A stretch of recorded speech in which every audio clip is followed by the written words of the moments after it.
Okay, for our health, we read about germs, right?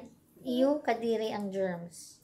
Okay, question number 1. Tell all that you know about germs. Sabi daw niya, ng book na germs, meron isang pamilya na parati silang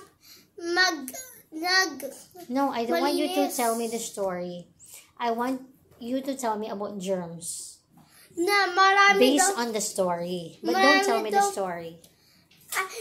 sabi daw niya na maraming kind of germs. Okay. Yung bacteria germ, hindi daw sila parehas. Yung germs, ano So, bacteria is a germ. Bacterium is a germ. Pag maraming bacteria. What else? Tell me all that you know about germs. What are germs? A germ, What do you know about naghihilang siya agad. Pero yung, Ano nagiging agad? ay, hindi yung germ kailangan i-cure by gamot. Tapos yung nag-heal agad yung virus. Virus is also a germ. Okay. And then, sabi daw Bacteria is niya, also a germ. Pero kailangan yung gamot yun. na-infect ka is, yung nag-cause ng infect is the fungus. Daw yun. Okay, so now you have told me 3,000. virus, bacteria, fungus. Ano pa? Okay, so what is a fungus?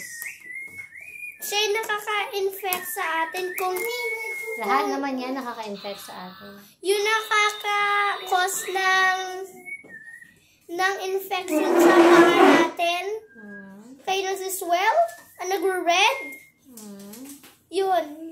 Okay. Kaya kung kung hindi natin agad, sumasakit siya, nagiging parang kagat ng lamok, langgam, yung atsura, yun. Lumalaki.